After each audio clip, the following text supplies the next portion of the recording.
spanning the nerd world and feeding your fandom. It's time for the Down and Nerdy podcast.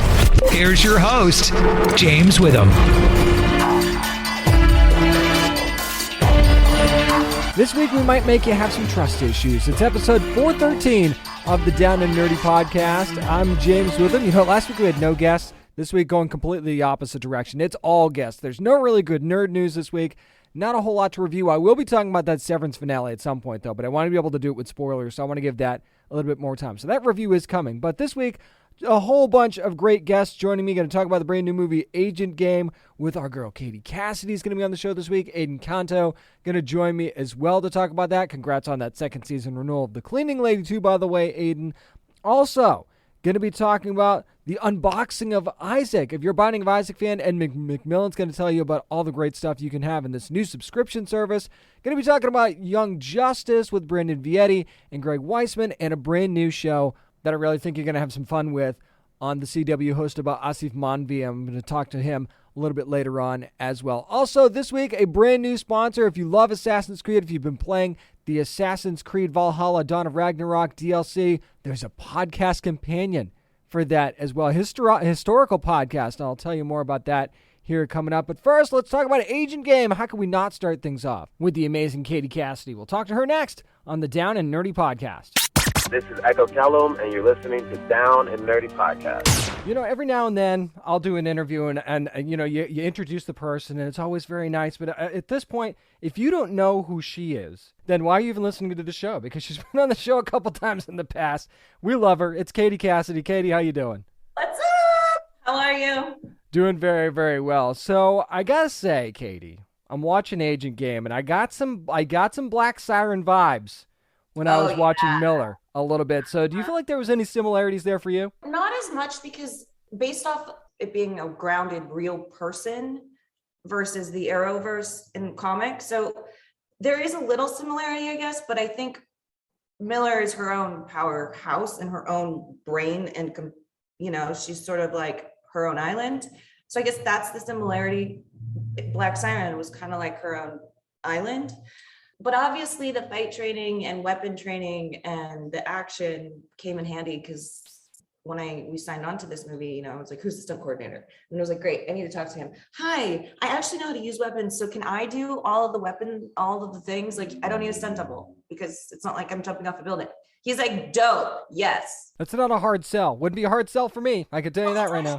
That moment, I don't know if you've seen the trailer, but there's like a moment where I'm doing some with the gun, and then I like do this dope ass move, and like It was really cool.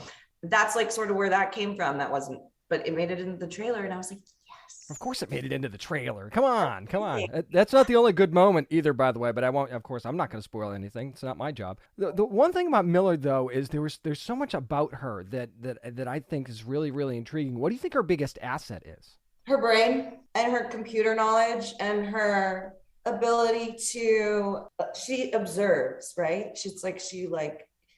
And it's funny because when we went to Georgia, I sat down and when I met Grant, the director. So me, Cassidy, when I'm like, I'm a bit like Miller in the fact that like I grew up playing video games. I love Call of Duty. My dad had me one of my dads breaking down and building up computers. I love technology. So like I could definitely relate to the character personally. So I was I was just going through my process, I guess, after reading the script and analyzing the character and coming up with backstory. And I was talking with the director, and I said, Cass, so I often pace and twirl. I call it the pace and twirl. So I have this amazing place, home, oasis, I call it. But I pace and twirl when I'm like creatively thinking of ideas. And I was like, I don't know what it is, but something about Miller. And I just kept doing, she has to have like something that it's a distraction from her brain, if that. Oh, I noticed it. No, I totally noticed it. I was going to ask you about it, and now I'm glad I picked up on it. Good. I have not seen the movie yet, so I'm glad you have. Well, it comes across. I will tell you that right now. So the pace and twirl is definitely a part of her character for sure. Yeah, it's more like the finger. I don't know, just like I don't know. It was like this vibration thing. Mm-hmm. No, totally. No doubt about that. She's not the only woman kicking ass in this movie, though, because we also have Visser. And, hey, what was it like reuniting with Laurel's former BFF there, Annie? I love Annie. She's the bomb, and it was fucking awesome. Like, when I found out that we were going to be working together, I called her immediately, and I was like, yes, yes. Oh my God. I was like, girl, I thought I was going to have to hold down the fort by myself as the only woman, but thank you. And I'm so glad to work with her and be reconnected with her. This is no bullshit. This girl is awesome. And I'm not somebody who's sitting here who's going to be like, oh yeah, I'm just going to say this, but I'm going to say this, because I'd probably just be like, yeah, they were nice. Anyways, so how about them Dodgers? But Annie's actually the shit. She's dope. It was really fun. I didn't know she had all those moves in her either. I'll be honest, because we didn't get to see her do that. I had no idea. I just want to say, wait to the universe. Wait until Annie's gonna she's like stepping into her place, like her power right now. I'm so proud of her. Oh, I believe it. But I also love the team that you guys have got going on. You've got Miller, Kavinsky, Reese. Might be one of the favorite things for me about the movie. So how did you all find such a strong chemistry between the three of you? As actors, everybody has their own method, or call it whatever, to each their own way of bringing these characters to life. And I guess when you've got a group of actors, really talented group of actors who, at least for me, like, I guess I don't let the fact that Mel Gibson and Dermot Mulroney I'm working with them because that's so fucking cool, and I can want to fangirl out, like I do. Not getting in my head and just reminding myself, like, we're actors. We all I think also work similarly. They're professionals. So yeah, and I was just honestly just happy to be around other creative, awesome people. Well, the one thing that I think is really cool about this movie too is because you hear the term trust is earned all the time, but that's so true of Agent Game in so many ways. So how did you feel as you're go through the script? There's all these twists and turns going on. What were you thinking? I need to read this again. And again, because it was a lot. I can't wait to see the movie, because you know what? I trusted the director, Grant. Grant, you better not fuck this up. I trusted you. I know you won't. I'm kidding. Just let me have a little fun with people. Again, he doesn't. So since I've seen, it's weird for me that I've seen it and you haven't. But yes, he did a fantastic job. Yeah, can I get a link? Who do you know? Can you send me a link so I can watch it with? Well, if you get if I would have watched it with you, had I known. But I know we could have done it live. There you go. We could have done like a watch party type of situation. I could have I should have been hired as the next time. We'll do it for this. We'll do it for the sequel.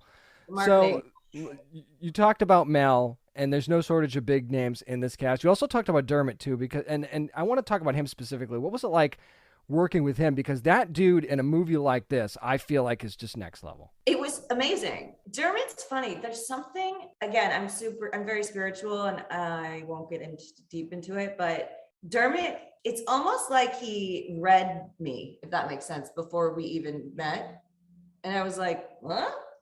And he was like, oh yeah, that's what happened. I get what happened. I get it. I got it. Okay, what's up? I'm Dermot. I'm like, hi. Are you psychic? What is happening? But also, I used to have such a crush on him when I was a kid watching My Best Friend's Wedding. But obviously I didn't say that. I was like, hi. I mean, I was just really excited to be working with, such talent and, people I grew up watching. It was, not gonna lie, it was really cool. But it's fun because I don't know how much action, on Arrow for the last 10 years. And even before that, I mean, Taken, When a Stranger Calls, Nightmare on Elm Street, blah, blah, blah, blah, Harper's Island, I could keep going, but I've done a lot of action. So I'm used to squibs going off, and I know, Check the Bear, I'm just used to it, especially being on a TV show with so much action. So I could tell you it was cool. It was almost like we got each other because it's chaotic when you're shooting, and it's loud and it's freaky, and because it sounds real, and we're all like, it's crazy. So it's almost like he and I had to be like, we got each other, okay? I got you, you got me, okay, great. In fact, my tattoos say that, and then these are older, but there you go. Yeah, he's dope. He's awesome. He was great to work with. And so was Mel, and so was Annie, and so was Adan, and so was Grant and Tyler. I mean, honestly, it was a great group of people. No doubt about that. Let's get a little deep for a second, though, because this film lives in a really morally gray area quite a bit. So how do you think Miller actually views herself and what she's getting herself into, or at least what she thinks she's getting herself into? I don't think we know. I think that's yet to be revealed. I think we may not know Miller, who we think Miller is. I think there's more to the story. But again, I haven't seen it. So yeah, that's the second time now. That's the second time now that I was thinking the same exact thing before you even said it. So we're right here. Are we? Are right we on here, the same? yes. What color are your eyes? I'm Dermoting you right now. Oh, see? What color are your eyes? Brown. Oh, okay. They were green. It was just going to be a mic drop moment, but it's fine. I accept you as My wife's eyes are green, so well, bluish green. Oh, maybe it's through your wife. There you go. She's channeling from the other room. Yep, green eyes. So before I let you go, we've talked about Arrow a couple times, and I couldn't help but think as I'm watching this, because I can't not think about that when I'm watching something like this with you in it. If we could get a sequel, which hopefully we will, which one of your former Arrow castmates would you love to see come into this world as a new character? David Ramsey, yo. Oh, yes. I love yes. David motherfucking Ramsey.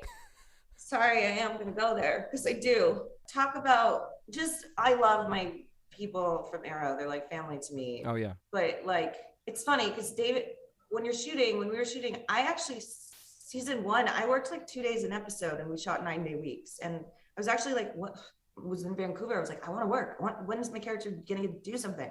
And my character didn't really interact much with David's character season 1, a little bit more season 2, not till the end. So David and I weren't really that close, but like, because our scenes weren't really together.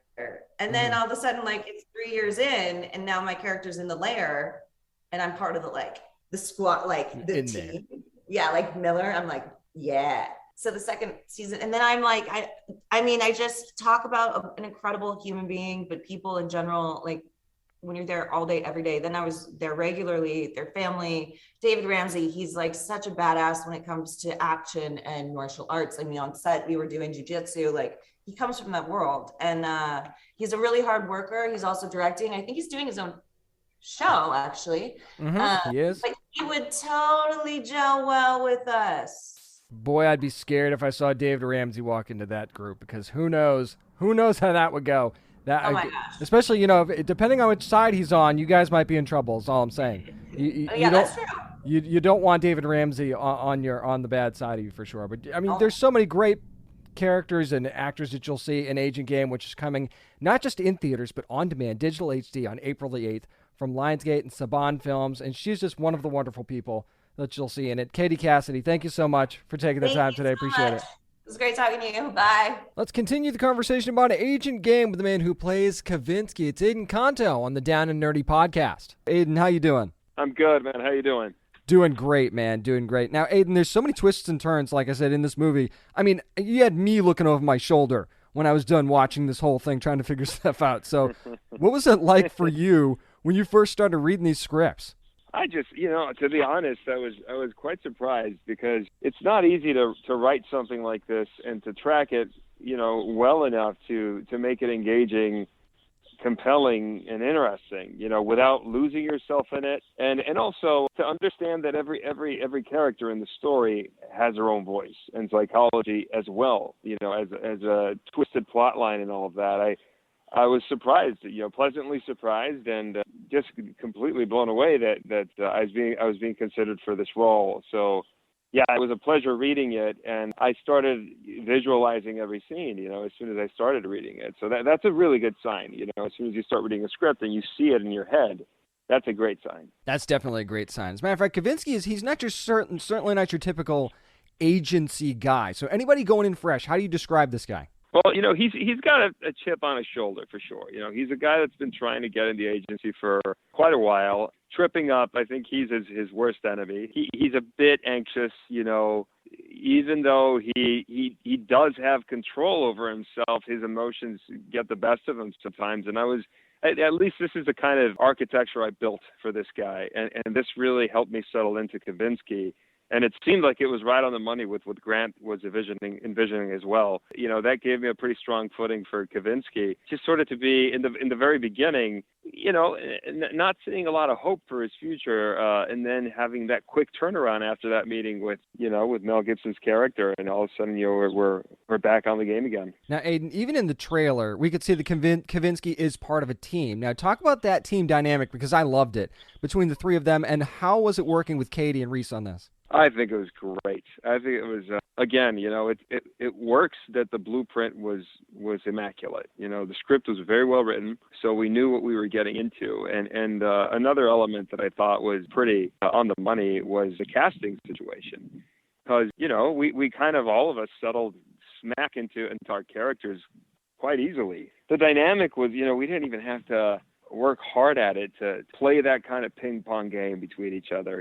Katie and I don't know. It was also the fact that it was COVID and we didn't have a lot of opportunities to really engage with each other off the set.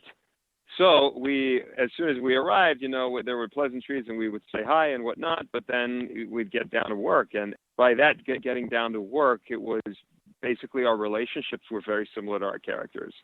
So sometimes we wouldn't even say good morning or how was your weekend or anything. It was just like straight into,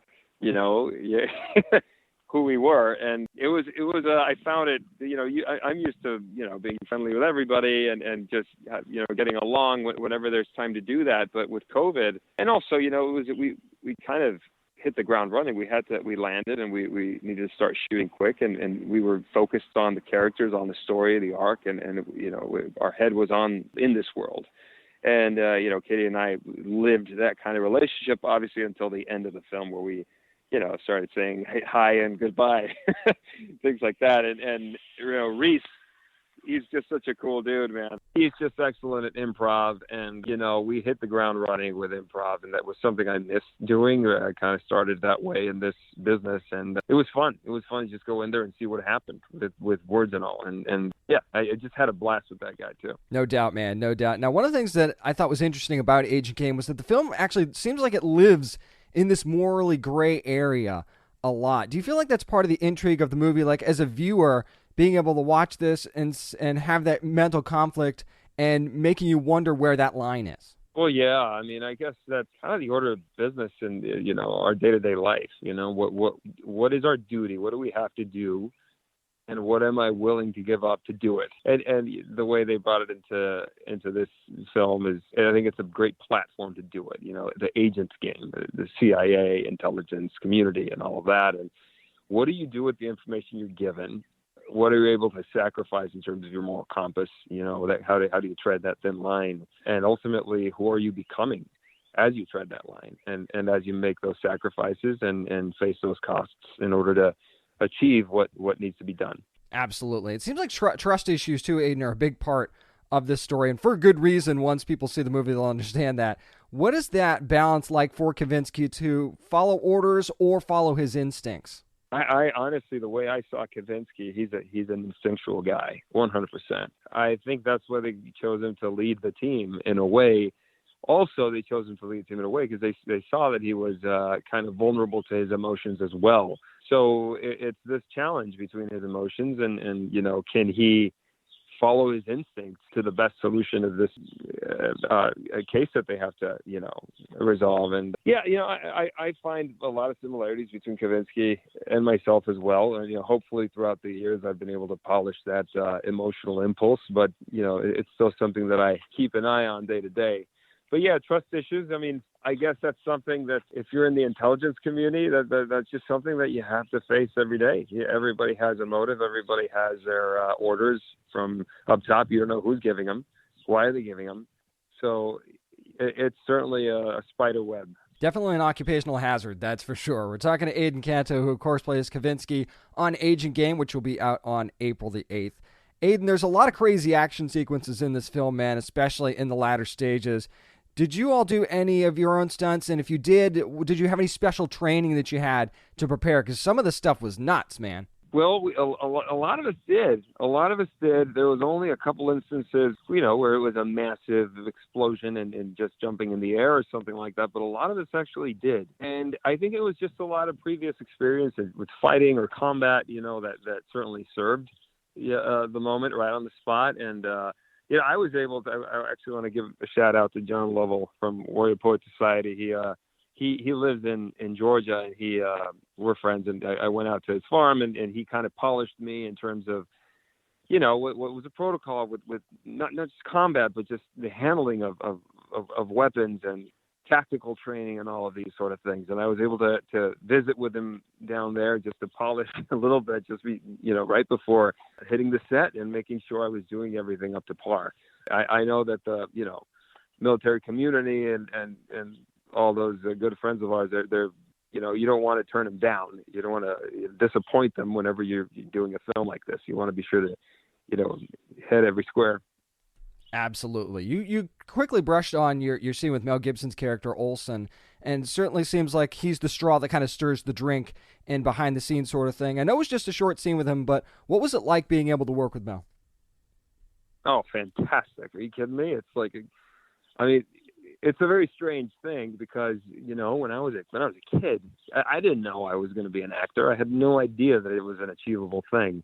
And I grew up watching his films, all of his films. And to me, from a small town, growing up in a small town, North Mexico, South Texas, border town, it's just, he becomes some sort of a image of an idea more than an individual, Obviously, through the years working in this business, that changes, and I'm able to, work and keep a head straight. This is my character. This is my job. This is what we do, and you see everybody as individuals, as professionals delivering, whatever you have to do for the job.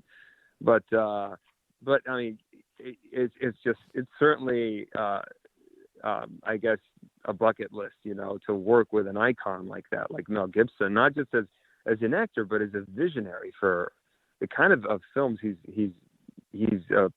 produced and directed. He's just an exceptional artist and a great human being. I really enjoyed working with him. Aiden, before I let you go, no spoilers here, of course, but if you got a chance to play Kavinsky again and there's more of this story to tell, how excited would you be for the opportunity to do that? Oh, I think it'd be great, man. I think it's one of the things that I missed watching this film, because you could see in their behavior where they were coming from, why they are who they are, and all of this. But I kind of want to see that. I want to see Reese's character flipping burgers, or something like that. And Kavinsky, failure after failure, or working as a bodyguard or at a club of a bouncer somewhere. I think it'd be interesting to see them in their personal lives. And I think that we all have that baggage really well settled in our minds, how to deliver that, in a potential sequel. Absolutely. And you guys can see where it all begins. Agent Game is available on digital HD, on demand, in theaters from Saban Films and Lionsgate on April the 8th. We're also going to keep our fingers crossed for season 2 of The Cleaning Lady while we're at it for this guy, too. It's Adan Canto. Thank you so much for the time, man. Appreciate it. Thank you, man. Cheers. And I think one of the things that Adan really hit the nail on the head on was the casting in this movie. That's one of the things that made this as good as it was. And it's just one of those action movies where you're not sure who to trust and who's going to turn on who and, who's going to make it out alive sort of thing. And it was just a fun watch. So whether you're seeing it in theaters, on demand, or on digital HD, make sure you're watching Agent Game from Lionsgate and Saban Films. This week, the Down and Nerdy podcast is brought to you by the new Assassin's Creed companion podcast, Echoes of History Ragnarok. You know that Assassin's Creed Valhalla Dawn of Ragnarok is now available. That DLC, well, so is the Echoes of History podcast, Echoes of History Ragnarok. It's a historical podcast inspired by the game. And just when you hear Ragnarok, if you know anything about Norse mythology at all, that should really perk your ears up. I mean, you're talking about Thor, Loki, and Odin, and basically there's a darkness that's looming, and this is going to be a tale of how those characters came to be and how they came to their end as well. There's apocalyptic events all over the place, and it doesn't matter if you love playing Assassin's Creed or you just love the history. This is going to take you deeper into those stories, from the creation of the universe to the end of the world. Yeah, They're going to get into the Nine Realms. They're going to get into all the creatures that live into those universe, and then Lance Geiger's your host. You know that he's going to make this thing fun and interesting. As a matter of fact, you can find the Echoes of History podcast wherever you get your podcast, and you can binge all 5 brand new episodes. There's also one on there about Vikings as well that I really, really recommend. Search for Echoes of History wherever you listen to your podcast to subscribe and listen. So yeah, make sure you're not just playing Assassin's Creed Valhalla Dawn of Ragnarok, but you're also listening to the Echoes of History Ragnarok podcast as well. Again, search for Echoes of History wherever you listen to your podcasts, and make sure you subscribe to them as well. Again, thanks to Katie Cassidy and Canto for joining me to talk about Agent Game. Up next, let's talk to Greg Weisman and Brandon Vietti about what's going on with Young Justice Phantoms. I'll do that next on the Down and Nerdy podcast. Hey, this is Kari Walgren, the voice of Haruko in FLCL, and you are listening to the Down and Nerdy podcast. Young Justice Phantoms has been telling an incredible story of Atlantis in this second half of its, I guess you can call it the 4th season of Young Justice since its return, and just everything that's been going on. I thought it'd be great to get a chance to catch up with writers and executive producers Greg Weisman and Brandon Vietti about what's been going on this season. So let's see how much they'll tease for us. Spoiler free, of course. Greg, Brandon, how you guys doing? Good, how are you? All right, we're going to jump right in here. There was a time when you guys weren't even sure this show would return at all. Now here we are, second half of Phantoms. How amazing has it been to be able to continue this story to the point you're at right now? Totally amazing. Yeah, and sometimes surprising. Yeah, I think, we did, I think in all seriousness, pinch ourselves a lot through the creation of the series. I mean, throughout the 4th season in particular, we always had a lot of ideas, but, you don't always know if you're going to get the opportunity to do it, and couldn't have been happier to get the time to explore our characters a little bit more, and also trying to challenge ourselves and try to find new and interesting ways to explore our characters. I think that's the fun part for us, is that creative challenge of like, how can we tell this story different than we've done before? And I think we're definitely seeing that, because we're seeing a lot of our favorite characters grieving right now, guys, after what happened with Connor. I want to start with Calderon, though, because it seems like he just seems to be pushing through it. I know he's got a lot on his plate right now, but could this be affecting him in ways more than he realizes? Definitely. I mean, we think it is. There's a moment, for example, when they're in Zebel, there's a riot going on, guards are everywhere, and they're digging a hole. It's hard to dig a hole quietly. And Wynn sort of says, shouldn't one of us be on lookout? And Calder's like, let's just finish digging the hole. It's faster if we all work together to dig the hole. And of course, the guards are right around the corner. And if Delphis hadn't been there, they would have gotten caught. Might not have stopped them, but the whole point was to go down there with no one knowing. And I think if Calder was fully present and not feeling half broken, that's a mistake he would not have made. I mean, we know Calder well enough at this point to know that he's smarter than that, frankly. He's a better leader than that. He's a better strategist than that.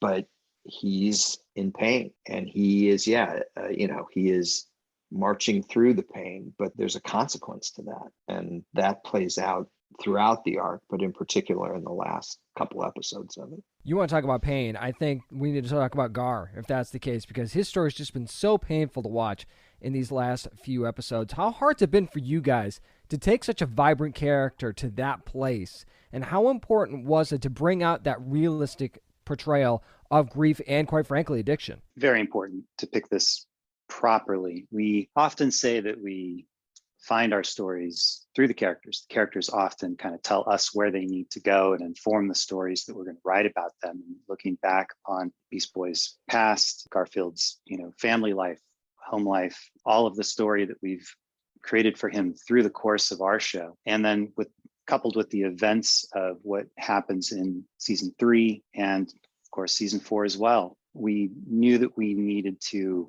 kind of give him pause to deal with everything that had been going on. So we did reach out to people that are knowledgeable, have expertise in dealing with, trauma, and could help us in how we depict Garfield's story, how we depict the symptoms of trauma, of grief, and how that might bubble up out of his personality, how that might affect his relationships, how those around him would view his behavior possibly misinterpret his behavior. So we really wanted to get into the full range of depicting all of the aspects of dealing with grief, how that affects not just the person, but their family, their friends around them, show the best practices in dealing with it, but also show the worst practices in dealing with it. Because I think at the heart of our show, we're always trying to tell realistic stories about our characters as they learn and grow.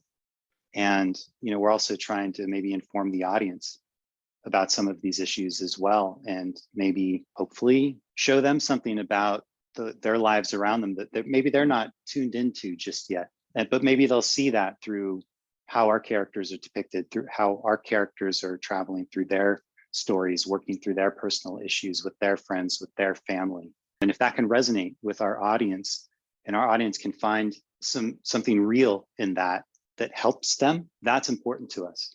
And that's why it was so important for us to really do our homework, really reach out, find the right people that could help us tell this story properly, accurately, because we knew it was so important. You've got some wonderful actors as well. I wanted to talk about their performance and talk about Megan and Gar and that scene with them together. I don't want to drop any spoilers or anything, but what was it like putting that together and the resulting performance from Greg and Danica? Because that gave me chill bumps. That was amazing. Our cast is phenomenal, and in particular, the second half of the season, was recorded during the pandemic. Often Danica playing Miss Martian, playing Megan, was recording, I'm not kidding, from her son's bunk bed with sheets.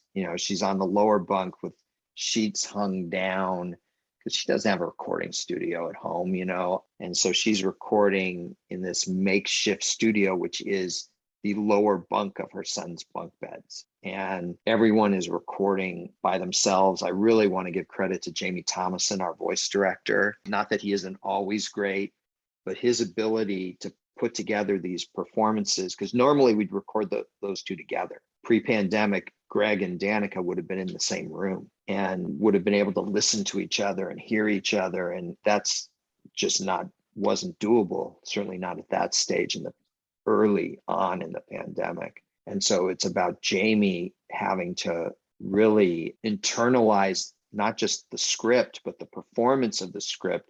And I honestly don't remember who recorded first. It's too long ago now, but one of the two had to record that scene first. And Jamie has to remember how that scene played out so that he can direct whoever recorded second. And that created additional challenges that we normally wouldn't have to face. And yet, as you noted, that scene slays you.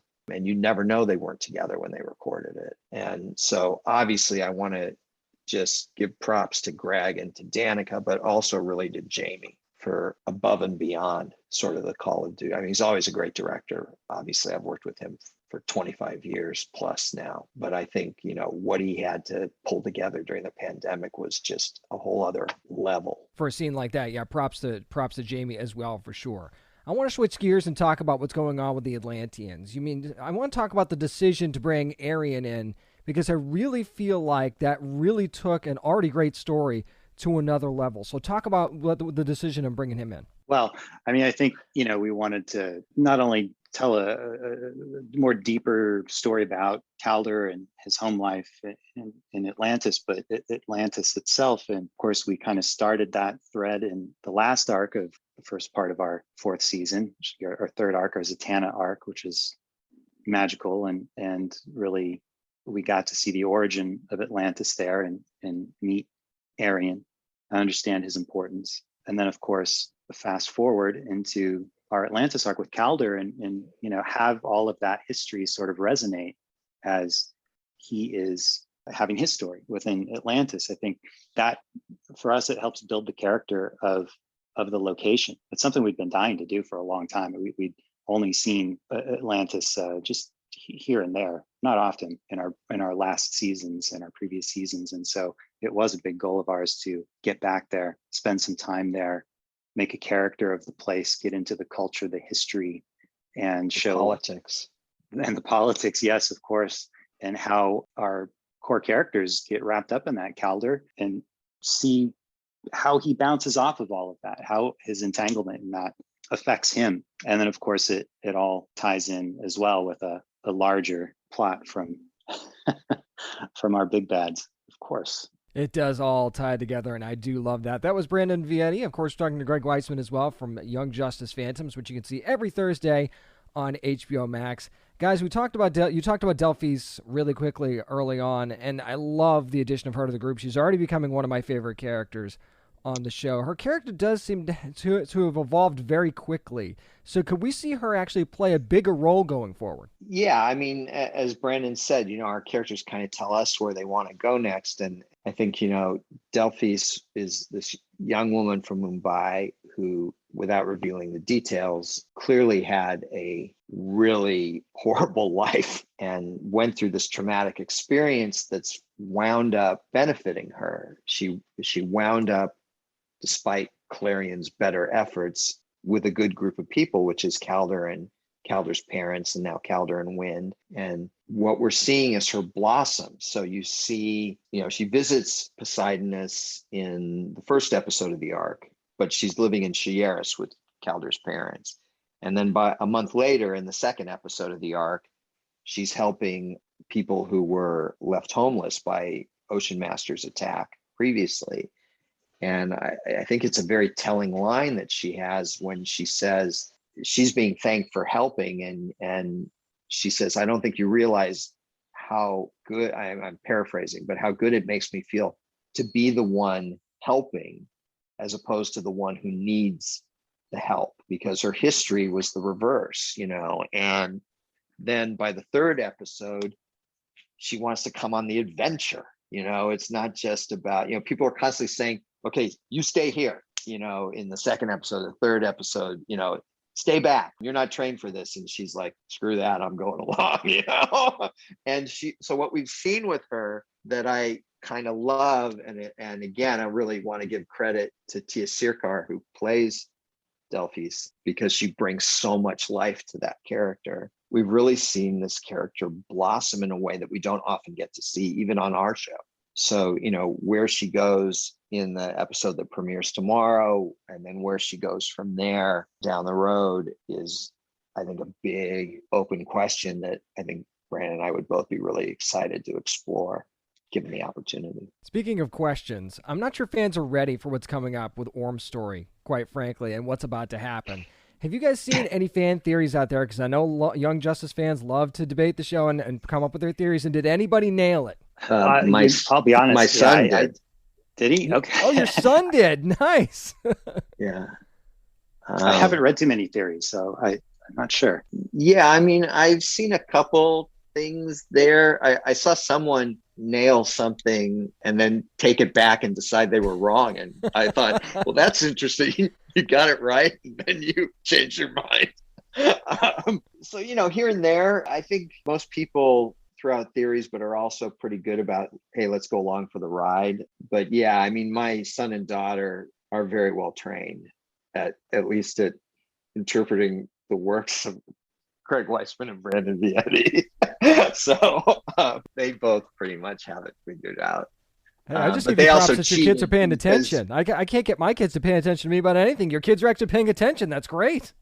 Yeah, they also cheated a little because they have spotty knowledge of the whole season because at the very beginning of the pandemic, before we'd figured out even how to record people from home, we needed scratch tracks for some of the episodes. So I recruited, Brandon and I and our editor, Chris Mertens, and Jamie Thomason, and our talent coordinator, Laura Lopez, and my wife and kids were all scratching temp dialogue for all the characters. And I would only show my kids the dialogue they had to read. So they didn't get to read entire scripts or anything like that. But they do have spotty knowledge of a line of dialogue here or a line of dialogue there. So they're kind of cheating. But they're very good at guessing. Piecing the puzzle together. I love it. Before I let you guys go, I can't leave without talking about Connor, what's going on with him. And of course, it seems like there's still hope for him. And you all even added a time travel element into the mix. So could we see the focus shift more towards that story in a few upcoming episodes? We don't like to spoil anything, but we're also, not going to just drop that storyline off cold or anything either. So there's certainly more for fans to look forward to there. I think it's we really did build I think an unexpected journey for Connor that I think people will find pretty rewarding and take our show to places we've never been before. I think that was a big goal of ours just for the 4th season in general. I mean, every season we're always trying to top ourselves and figure out what new thing can we do, where can we go that we haven't been yet. And I think our 4th season is going to take our audience to some really interesting new places. And I keep saying this too, the scale is pretty epic.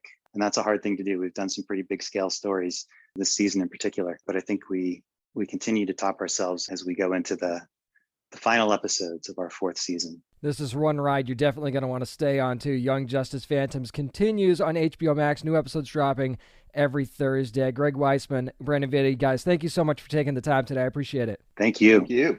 And if you've seen it, you know. If you haven't seen it, you need to catch up on Young Justice Phantoms on HBO Max. Brand new episodes, of course, streaming every Thursday. It's just been, the last couple arcs especially, have just been so compelling of Young Justice Phantoms, and the way that they're able to balance all of these different characters and make them all matter and give them all their spotlight, it seems like, is just one of the most incredible things about Young Justice Phantoms. And this show is fearless in its storytelling. That's one of the reasons that I keep coming back. I know that's one of the reasons that you watch the show as well. So I don't need to tell you to watch Young Justice. You're probably already doing it. Make sure you're watching the final episodes of Season 4 of Young Justice Phantoms, now streaming on HBO Max. Again, thanks to Greg Weisman and Brandon Vietti for joining me to talk about some Young Justice this week. Up next, going to talk to Edmund McMillan. You know him as the creator of The Binding of Isaac, and guess what? There's a new subscription service that they've got going about the game. Let's learn more about that next on the Down and Nerdy podcast. Hey, this is Chad Michael Collins from Extinct and Sony Sniper franchise. You are listening to the Down and Nerdy podcast. So if you're a gamer or you're even kind of into indie games at all, there's chances are you've played The Binding of Isaac or some iteration of it over the last several years, and this guy is the reason for that. There's something really exciting that we're going to be talking about coming inside that realm. It's Edmund McMillan. Edmund, how you doing, man? I'm doing great. So Edmund, it's just past the 10-year anniversary of The Binding of Isaac, which is crazy, and fans are not just wanting more Edmund, they're clamoring for it. They're beating your door down. They have to have more Binding of Isaac. What is it about this game that stood the test of time like this? I don't know. And if you don't know, how are we going to know? I don't know. There are probably many possible reasons. I'd like to think, what I'd like to believe is that it is so unique that it just stands out so much to people and makes it feel like more of a personal thing. Like it still has a lot of, almost mainstream appeal, but it's still niche enough to feel really special to a small group of people who are diehards. There's just a lot of really diehard fans. And I think that kind of indie or almost midnight movie-esque quality to it makes it feel like it's a counterculture weirdo type game that is unique in every aspect. It's weird. This Binding of Isaac came out 10 years ago, and there's been a million different games that have been inspired and reference the game, and many successful ones that basically take the exact formula and reapply it in a different wrapping. But for whatever reason, those don't have the lasting power that Isaac does. And the only thing that I can see outside of some technical things design-wise is the fact that Isaac is simply very standout and unique. It sticks out like a sore thumb. I've still never seen anything that came close to something like this when it comes to the themes, the visuals, the design, and the story, as well as just general theme of gameplay and repetition, and how massive and how huge the game actually is once you get going in it. But yeah, it's speaking to a lot of people, and I think that's fantastic. And I think at this point I don't question it and just accept the fact that for whatever reason people dig it. Now, you talked about the diehards, so this is going to be very exciting from the unboxing of Isaac. You got a subscription service. It's going to be coming up here with a whole bunch of cool stuff. Very exciting. So why was now the right time to do a project like this? Because it's impossible to get mass shipping stuff from way overseas and get it here. So this is something that we wanted to do. The stars kind of aligned. This is something that I personally always wanted to do. And every time we would do a Kickstarter, I would be like, I want to do a bunch of shirts, but it was always kind of like the last thing we do, and something that was just like, okay, we'll tack that on, like a poster or whatever else, like an extra merchandise, whatever. But I want to do like really good quality, artistic, bold t-shirts that other fans of Isaac will see the shirt and they'll be like, holy shit, that's a Binding of Isaac shirt. I totally understand that. And other people who have no idea what it is will be like, that is a cool shirt. And that's all that matters. So I wanted to do something like that. And it took some extra time because I really wanted to cherry pick the perfect artists for these shirts and come up with really cool designs for them. It's weird because the subscription box thing almost sounds like a bad word at times. Like sometimes when people talk about subscription boxes or blind boxes or anything like that, there's like negative connotations that go with it. And that was something going in. I wanted to make sure, like, let me know, like when I say, hey, subscription box, people are like, ooh, and I was like, why? But what about that is scary to you?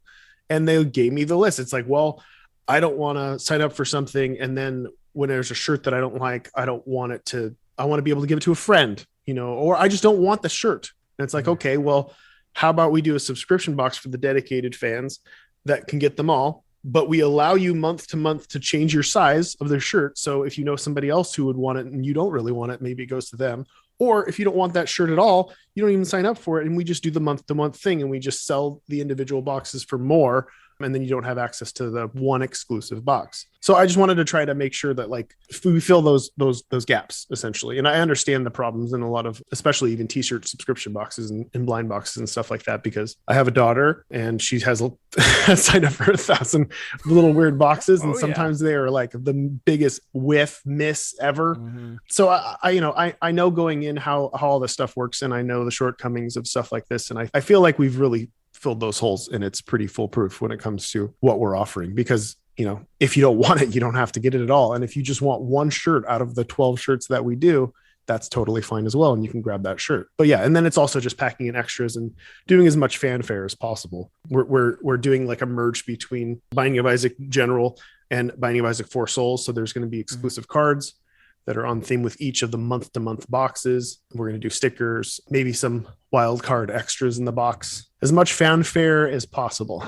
But I think people are going to be really impressed by how cool these shirts are. Now, talk about the designs for a second. You talked about how you wanted to find just the right artist, and this is your, at the end of the day, this is your baby. So you got to cherry pick the moments that you think are the biggest, and things like that, and things that niche fans are really, really going to dig. So what was that process like, coming up with not just the right artist, but coming up with the design that fit that artist to be able to bring it to life the way you guys wanted to? Well, the cool thing about the last Kickstarter was I did alternate art cards. And in doing those cards, I got to reach out to a bunch of artists, even not just like my peers, but like my heroes.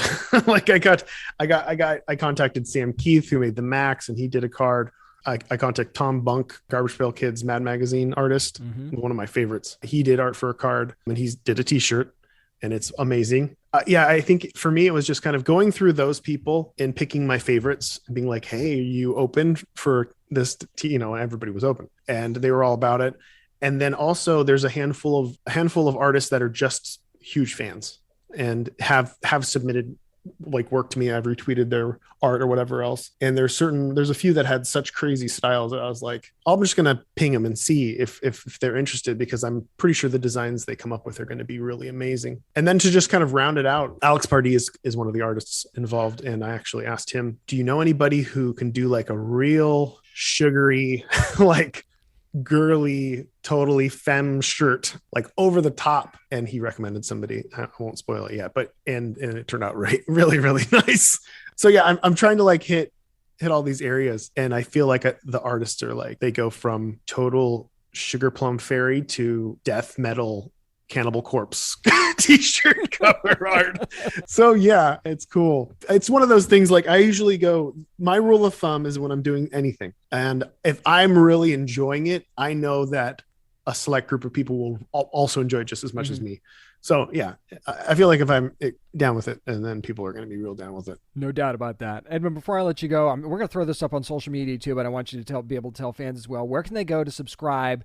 And you talked about some of the options. Get into that again. What are some of the options that fans can choose as well? Yeah, well, either way, if you follow me on Twitter, you're going to get that information. If you follow any of the Facebook Binding of Isaac stuff, you're going to also get the information there as well. Just follow him on social media. You can follow. You already follow us on social media. Follow him on social media as well, and the Binding of Isaac stuff, and we'll get you there one way or another. So you can subscribe either if you just want the box, if you want the monthly thing. There's a yearly sign up, but you got to do that by the end of April. So if you want the whole year, you got to do that by the. You'll have about a month, 5 days less to sign up for the fulls, and that's what the other question. Mm-hmm. So you'll be able to sign up for the whole thing and get a discount on every box, and you'll get one box for free. So it's like a $5 discount on each box, and then you'll also have access to the 13th mystery box, which will feature art by me. I think it's the only box that is where I did the art. And you can also do month to month pick and choose. It'll be $5 more. You won't have access to the crazy shirt, but you'll still get everything else everybody else gets in that monthly box. Or you can sign up, like I said, and then change your order as it goes. You'll have a month. Each month you'll be able to go back in and then be like, no, my wife would love this shirt, so I'm going to change the size to this, and then it'll get shipped to you, and then you can go back in and change it for the next month. And I mean, I'll be promoting these things on the first of each month, every month for the next 12 months. I'll do like a little stream and show off the contents of the box. I don't want it to feel like a blind box month to month. I want to show you what you're getting, so because the last thing I want to do is disappoint anybody, but I don't think anybody's going to be disappointed. So I think it's going to be fine. No, I don't think you're running any risk there, but as a matter of fact, you just gave us a great tease for wanting to get the yearly subscription. So if you want to do that, make sure you're doing that by the end of April for the unboxing of Isaac. And if you're a Binding of Isaac fan, you just got to have this in some capacity. Edmund McMillan, thank you so much, man, for taking the time. I appreciate it. Thank you very much. And that's one of the best things about the unboxing of Isaac to me is the transparency. Yes, you might be a diehard fan, but maybe there's a shirt that you don't think you're going to dig. So he gives you the option to be able to, change the size or just not get that shirt. But I think if you're a huge Binding of Isaac fan, you're going to want to get the yearly subscription of the Unboxing of Isaac. As a matter of fact, it's the unboxingoфisaac.com is where you can go to sign up for that from Edmund McMillan and, of course, Maestro Media, who's going to be a part of this as well. Again, thanks to Edmund McMillan for joining me to talk about the unboxing of Isaac and just so many great things about the Binding of Isaac game as well. Up next, going to learn about a new show on the CW. Asif Manvi is going to be joining me to talk about that next. I'm James Witham, and this is the Down and Nerdy Podcast. This is Allison Araya from DC's Peacemaker, and you're listening to Down and Nerdy. If you're looking for a fun way to have a few laughs with the family this weekend, Would I Lie to You is premiering on the CW this Saturday night. It's actually based on the British series of the same name. It's a really fun game show, actually hosted by Asif Mandi, who you might remember from The Daily Show. He's on the show Evil on CBS as well. It's all about the art of the lie, and it's just, there's so many great guest stars. It's such a fun game that you're definitely going to want to be playing along with. And I get a chance to have a roundtable discussion with Asif Mandi and a couple of other journalists as well. The first question that was asked of him actually was, how familiar was he with the original British series? I was very familiar with the original series. In fact, I was addicted to the original series, and that's why I wanted to do this one. My wife and I just ended up watching it, I think it was in 2019, we discovered it, maybe 2018, 2019. And I found it on BritBox, and I just started watching it. And, they got 14 seasons of the British one. So there was just a lot of material there. And so we would just watch it at night as a way to just decompress. And then, we had a kid and there was a pandemic. So we just used this as a way to just kind of just chill and laugh. And then in 2019, I had brought it as just in a conversation with Robert King, who I was working with on Evil. And I just said, there's this amazing show, and I watch it, and it's a way for us to manage our stress and anxiety about the world. And I was like, you should watch it. And so he did. And then he came back to me next time I saw him and said, I love that show. I'm addicted to it. I watch it all the time. Why are we not doing an American one? And I was like, why not? And literally that's where it started. And then we just decided, wouldn't it be great to make an American version of it? And I'm amazed that we did, because most of the time when those conversations happen, it never happens. The fact that it actually happened is kind of remarkable, but I'm so glad it did. There's some great celebrity guest stars on this show. One of the questions that was asked of Asif was if having improv skills was kind of a prerequisite, or how'd they go about choosing who was on the show? No, we don't look for improv background. We just really honestly, it was just about finding people who we thought were funny and or interesting or just good storytellers. You know, you don't have to have, we have Preet Bharara as one of the guests on the show. He has no improv background, you know, but he's a great storyteller.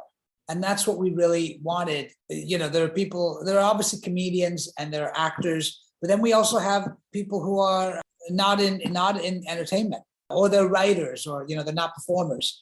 So it really is just about people who can tell a good and make it believable, because the strategy of the show often is you're trying to convince somebody that you're telling a lie if you're telling the truth, and then vice versa. So often it's, you know, there's an element of like trying to pretend that you're lying through a story that might actually be true. So you throw the other team off. So it wasn't about improv, really. So when I had an early look at the show, one of my favorite guests that I saw was Richard Kind, who's a fantastic actor and comedian. So one of the other journalists had to ask Asif about who his favorite guest was. He talks about Richard, but some other really good ones as well. I mean, Richard obviously was tremendous, and that repurposed wood joke. It was, what I'm mad about is that I was about to make the same joke and he jumped and he beat me to the punch. And I was like, you know, because I think we were all thinking the same thing, you know, like, but Richard was great. Like Chris Gethard was terrific. He was a comedian that we all know. And, you know, there are also people who were on the show who were Jordan Klepper, John Hodgman, my old Daily Show guys. They were amazing on the show. Kurt Fuller was really fun on the show, you know, and then surprising people like Becky Ann Baker, who was an actress who came on the show and killed it. Like, was so funny. And then there were people who you didn't expect to be as good as they were, like Isaac Mizrahi. You know, but it's not his world. He's not a performer in that way, even though he's a performer in some fashion. But Preet Bharara was another one who was just really animated and fun and great. So sometimes it was like you were surprised by who, you know, there were people that you expected to be fun. Like Richard Kind, he was one of the first people that we wanted on the show. We knew we were going to knock it out of the park with Richard, you know, but then there were people that came on that we were like, oh, okay, I didn't expect that, you know. Brooke Shields really had a great story about how she babysat lemurs when she was a teenager. And you're just like, where are you going to hear that story? No, you're not going to hear that story anywhere, unless you go to a party where Brooke Shields happens to be, you know, which most of us aren't doing. There are some great guest stars on What I Lied to You from the CW, but there's also some good hosts as well. So when I get a chance to ask Asif Manvi a question, that was mine. There's been a lot of talk about the guest stars, and rightfully so, but you've also got some great team captains, too. I want to talk about Matt and Sabrina a little bit and what they bring to the show. Matt and Sabrina are so great. And you know, we were so lucky to get Matt Walsh. First of all, he was the first person that came on after me. And we knew we wanted a man and a woman, and we knew we wanted it to be diverse, and we wanted to have diversity in the guests and in the team captain. So we reached out to Matt. He said yes, and we were so excited to have him. And then I didn't know Sabrina's. I mean, I knew Matt's work because I'd watched him for years, and he was an ex-Daily Show guy and then Veep and everything. Sabrina, I didn't know, and I only met her once at the upfronts when she was on Carol's second act, and that was our first season of Evil, and it was their first season of Carol's second act on CBS. But then I watched her stand up, and I thought she was great and really funny and has such a distinct personality and a distinct sort of vibe that she brings. And her and Matt are great because they're so different and so opposite. Like she's like a zinger. Like she doesn't hold back, you know, and she wears all of it out front. Whereas Matt is like Midwestern guy, kind of a little bit more reserved, but he's really funny and gets exacerbated sometimes, you know. So he's sort of more the David Mitchell type, and she's more the Lee Mack. And sometimes Matt, who's kind of, his energy is much calmer, but then will get irate about certain things that just don't make sense, you know. And that was great to see. And so they brought a nice dynamic, the two of them. We were really lucky to get them.